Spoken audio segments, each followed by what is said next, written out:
Hello YouTube, this is Morgan, Airspeed Prime here on my next Legend of Korra Book 4 Balance episode commentary. This one's going to be for K410, episode 10 of Book 4 Balance, Operation Beifong.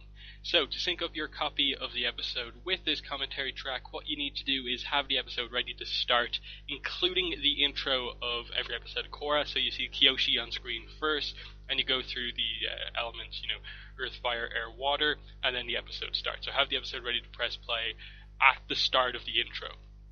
I'm going to stop speaking now in a moment, and then when I come back after that pause and start speaking again, I'll hit play, you should hit play, and we'll both be synced up for the rest of the track.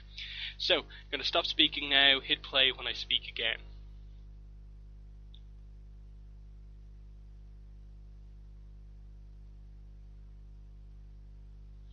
Okay, so, Operation Beifong. Really good episode of Book 4 Balance. And just, it continues, I suppose, this Toph plot that we've kind of had going on in the book. And I suppose, in many ways, acts as this kind of resolution for the whole Beifong plot that's kind of been this, kind of, in the background plot throughout almost the entire series, and that we've kind of been waiting for, like, Lin and Toph, and then, like, last book we got more into the kind of specifics, and now here is not just, like, Lin and Toph's reunion, but, that kind of family kind of coming back together. They're trying to save the rest of the Beifongs. You have the resolution for a kind of character arc with Toph, where she's kind of the opinion that there's almost no use in trying to, like, defeat Kuvira, whereas everyone else wants to, and here we see that kind of heroic streak in Toph come back. And then, in addition to that, there's this Bolin and Opal plot, where Bolin is trying to prove his kind of loyalty, I suppose, back after being on the wrong side for a while. So it's a pretty packed episode. There's a lot going on, and it's really the setup for the finale. Like, there's still next episode, obviously, before the finale, but it's really the start of things getting really crazy. In that we get a look at the we get a look at, like, the spirit canon here. Zhu Li. I almost forgot that there's the big one with Zhu Li later on in the episode. But here we go. So, Toph has seen Opal, but it was a very long time ago. And Bolin finally gets to meet Toph, because obviously last book he mentioned that Toph was his hero. So, some really cool moments. Just Toph appears out of nowhere, and then the one person she hasn't talked to yet is Lin. So, like, that's still to come. So it's just a really cool interaction. And they just kind of, like, skip past the fact that there's kind of issues between them right now, and they're just like, okay, we're business here. We're working on saving everyone else. So they're not here at the camp. They've been taken somewhere else, and this is where Bolin being involved comes into play.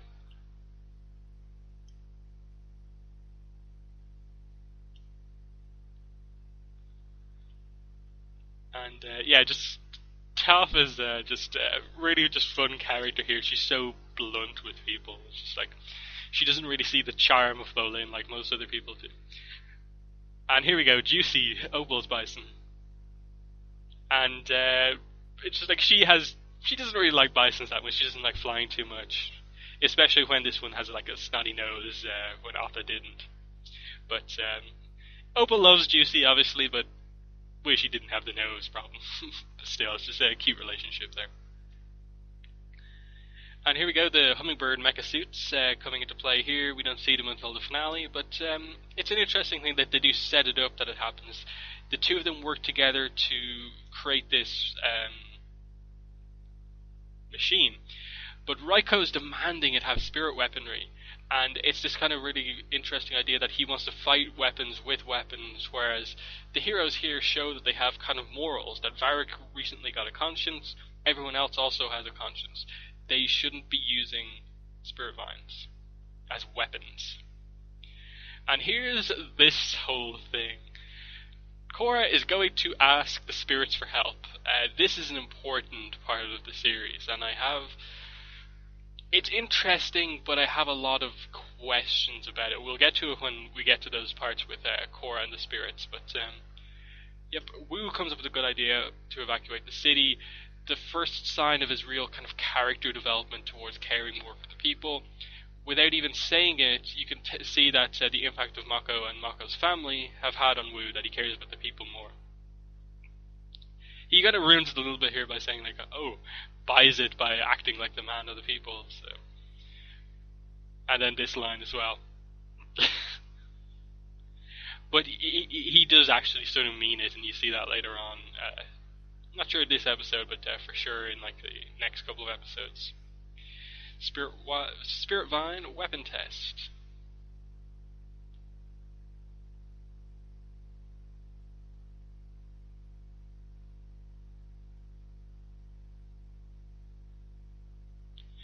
And Julie is obviously working with Batar here to make the spirit weapon. And you see these constant things of like there's a problem with it, and then it's gradually revealed over the course of the episode that Julie is behind this. She is trying to go undercover, shut down this weapon, and she doesn't want anyone to get hurt, but knows that it's important, you know, that this thing be destroyed. Like, it was kind of obvious, like, that there wasn't really, like, much kind of, like, oh, Julie has definitely betrayed everyone. Like, there wasn't really much to that, but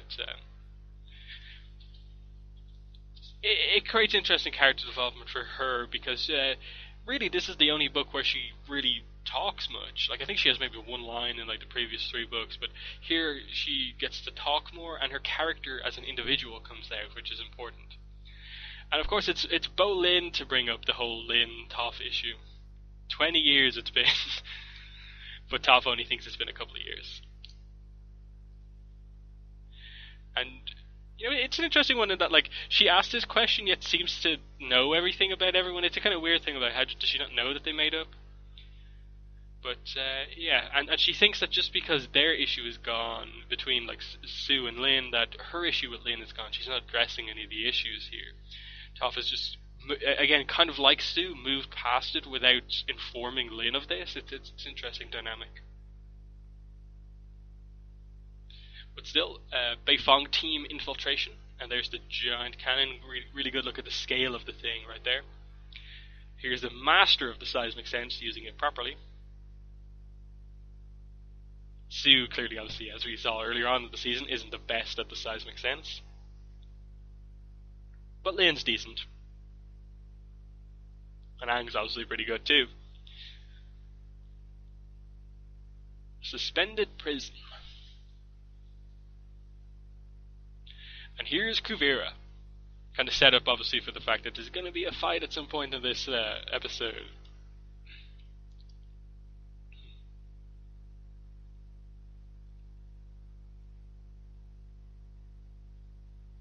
You see the amount of control she has over everything. She demands everything goes right. And I think to some extent she does suspect Julie. Like, she specifically focuses in on her here and at multiple other times. And you could tell that she has doubts about Julie. Which I find interesting, that, like, she didn't fully buy the whole, just bow down to me and I trust you thing. That she has been suspicious of Julie since that sudden turn a couple of episodes ago. Really gets over how intelligent Kuvira is, that she's not just buying these obvious, like, oh, I'm going to manipulate you and act like I'm on your side things. And then Toph with the seismic sense, her ability to detect if people are lying, confirms that Julie hasn't betrayed anyone. And there we go. Toph is just here to save her family. She has no interest in taking out the weapon or taking out Kuvira, because she's just, as we saw when she talked to Korra in earlier episodes, she only thinks that just another villain will come back up and there'll be no point in taking out one of them. It's just interesting dynamic for sure. But here we go. One of only 2 Spirit World scenes with Korra. And she tries to talk to the spirits, but they're leaving. They're leaving because they know something's coming, I think, here. I think that's the idea here. Everyone's leaving the city because they kind of know a spirit attack is coming. which looks awful for the spirits. I'll get into it later on, but just know going into the next scene that what does it say? That the spirits who are living friendly with the humans in the city are leaving just before an attack without telling anyone about the incoming attack. And there we go. Toph reacting to Bolin knowing lava bending, acknowledging it's a rare talent. And here it's going to come out here, we get the heated moment. Who is Lin's dad? And we just get the answer straight up. Kanto, random guy, he was nice. And Lin is so angry here because she talked about Lin's father with Bolin, but not her. Toph has never really talked about Lin's father with Lin herself, yet she mentions it to Bolin off the blue. She's completely changed and got past everything without Lin being involved in it. You really understand Lin's point of view, but Toph clearly has some development. Of all the Team Avatar members, she's clearly the one who made the most mistakes, has the most kind of issues in her life from being older. Interesting dynamic, given that she was probably one of the fan favorites of Team Avatar.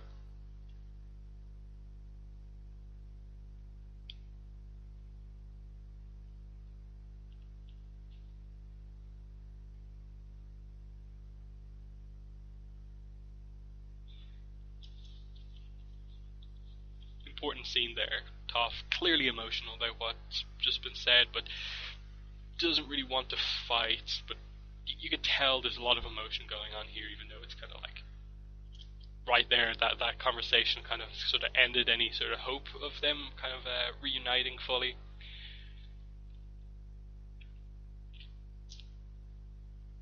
They're really cool CGI stuff and just all this big machinery and some cool background paintings as well. And there we go, they're going to blow up an empty town, but it's not going to be empty for long, as we'll see in a moment. There we go, there is the Beifong, rest of the Beifong family. It's really cool to see all of these members of the same family, Toph kind of as the head of the family almost, and then just all of these descendants. It's such a cool, just seeing so many people of the same family together. And then Toph and Bolin launching Lin across the room. It's just a really cool team up you never expect to happen. And just a really cool set piece, just this box right in the middle of this room, perfect for earth and metal benders to work in.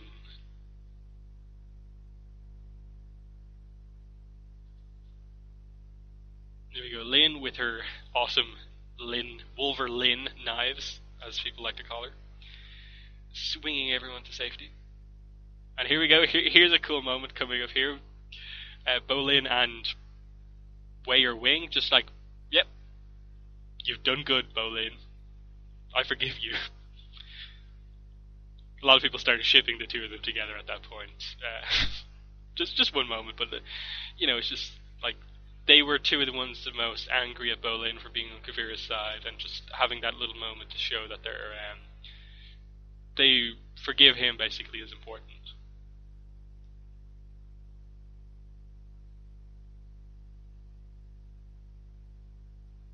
And again, another sabotage attempt.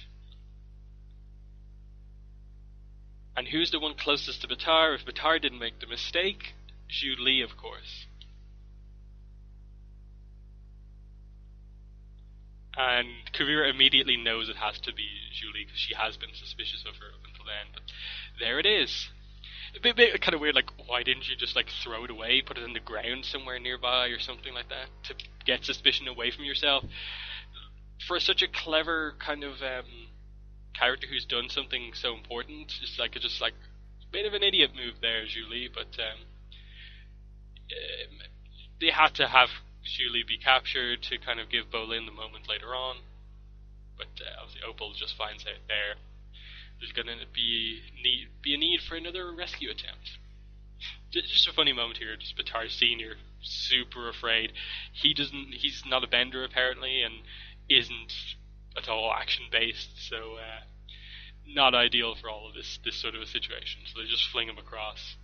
Just in a family full of like awesome metal benders and stuff like that. It's funny just to have just one normal guy.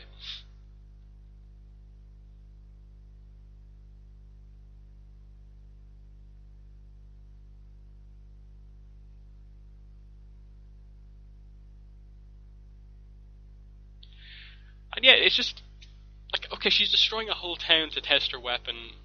I can sort of buy that, but for me, they don't explain Kuvira's motivations enough to fully understand why she's so evil to the point where she would destroy towns. When it's in her own nation, we know that it's in the Earth Kingdom. Why is she destroying one of her own towns that her own people lived in just to test a weapon? There's just some leaps in logic and just like some things not fully explained that I don't fully get. And it's as well as that, I've been talking about the Beifong family and how cool it is to see them all together. It's so cool to just see that an airbender is now a part of it because of like harmonic convergence. It's such a unique thing that Toph would always like joked at Aang for being like, oh, twinkle toes and stuff like that, always kind of like, oh, airbenders, they're so different than earthbenders. Yet a member of her own family is an airbender. It's just a really cool thing to see. A member of Toph's family is an airbender. Twinkle toes. And this is Bolin's big moment in the episode in terms of forgiveness, kind of from Opal, that they had one mission to save the Beifong family, and that's fine. Bolin has done a good job here. Opal's like, pretty much ready to forgive Bolin, but the fact that he's going to stick his neck out and show loyalty to the actual people in trying to save Zhu Li here is a big thing for her, and that's ultimately, I think, what like makes her fully forgive him and probably like him a bit more as well. Here's a funny moment. Mother, never to call me that. She probably doesn't respect him too much because he's not a man of action. I think this is the scene I'm talking about here. Yeah, she goes into the spirit world. Really important thing just to see her do that. Lots of spirits around. Very cool. But it's the spirit's reaction to what Korra's saying, and what they try to basically see to make Korra out as. What they Carrot Guy is on screen, freaking out right now. It was so great to see him again after like 32 whole books. And here's the thing, Korra is completely correct here. The spirits have lived in Republic City, in the human world. They're friends with many humans. Gamu showed that, Korra shows that, and stuff like that. And like he's using examples about like, oh, Unlock did this, do you want to use this for like weapons of war? She's just asking that, will you help save this city that some of you live in? What you want is exactly what Kuvira on. No, it's not. And so Karkai in the background, I fundamentally do not know, Karkai again, what the spirits are doing here. What the aim of this scene within the entire series is. To me, the only thing that this scene serves a purpose in the entire series, given that it's not addressed again, was either to, at this point in time, set up the spirits coming back and saving the day at the end, or to remove that from the equation so you get it out of your mind. You shouldn't expect the spirits to come into the final battle. They're not going to help. But what it does, going on later in the series, important scene there, Batard wants to stop the test, does care about Opal. But what I was saying there is just the fact that the spirits won't help. It was interesting that they did that because it's not mentioned ever again in the entire series. And so, because that ends up being the last kind of scene about spirit and human relationships in the entire series, it's just like, how can there be any sort of like trust or living together when the spirits are just going to flee Republic City and not help at all the second anything happens? And yes, like what happens in the final episode, of course, the spirits return immediately as soon as the battle is over and everything's back to normal. I think if there's Korra comics, there has to be a serious moment where this spirit-human relationship is addressed, that the spirits want everything but are unwilling to help at all, apart from like a couple of spirits we've seen, like Hey Bye and stuff like that. But here we go, Sue versus Kavira, pretty cool fight. Really cool metal bending action. Just amazing stuff, really clever on a place full of metal, just lots of different forms of metal, big things, small things, armor, different weaponry. I think there's Kavira's awesome kind of Wolverine-esque blade, a little bit of grappling involved. There's the metal bending kind of whip thing, kind of like the metal bending police officers have. Wei and Wing in to save the day. It's just a really dynamic fight, a lot of stuff going on. Look at this twin team up.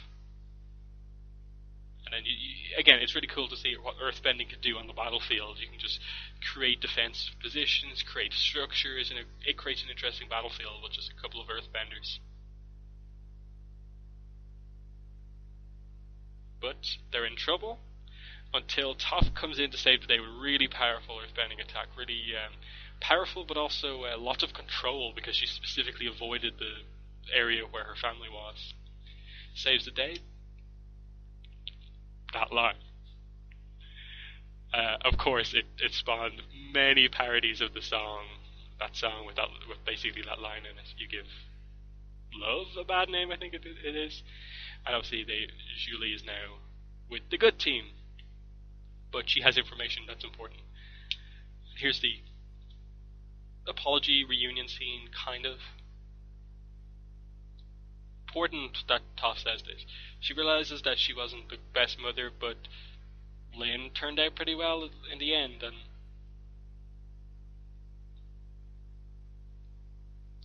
she's happy with Lynn just not hating her. It's not like the perfect reunion, but it works pretty well. Just a nice resolution to a kind of end to, as I said, a plot point that's kind of been in play for a while now. Toph not going to come into play, obviously. Her fighting days are over. And she just reveals, like, oh, my back was hurting.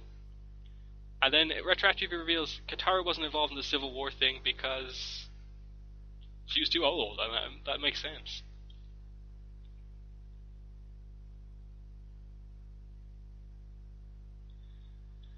And then, yes, Opal and Bolin are back together, kiss on cheek. And here it is, the big cliffhanger moment. Kavira is going to attack. And obviously, like, it's to take Republic City to become part of the Earth Empire again and stuff like that. Just really, really fun episode overall. Lots of action, lots of cool character stuff. Resolution to a plot point that's been ongoing for a while now with Toph and her family, specifically the Lynn-Toph relationship. Resolution for Bolin and Opal. Plus, interesting but kind of doesn't really go anywhere section with Korra and the spirits, which again, didn't get the most chance to talk about it then because the scene was fairly short, despite me having a lot to say about it. But it's just one of those situations where I find it difficult to like the spirits, given their actions and what they say to Korra at that point in time, that the humans are trying to work with the spirits, but the spirits aren't giving anything back in return. All they want to do is just take, live in this place, live in this place, live in this place, complain about what the humans are doing, and yet they do things like that. They don't help when a big thing is coming. As I said, they're fleeing the city before the attack is even incoming. Looks awful for them. Big things need to be done in the comics to attempt to resolve this, what I consider to be big issue. And given how big spirits were in, say, Book 2 and the setup that we had there, and even what they do in, like, the final scene of this series overall, where Korra makes another spirit portal, it's just baffling that they continue to do this thing where they include the spirits but don't fully go for it. But as I said, Core Comics could do it, but overall, Operation Beifong, really, really good episode. Next commentary will probably be on Monday. So thanks for listening to this one, and bye.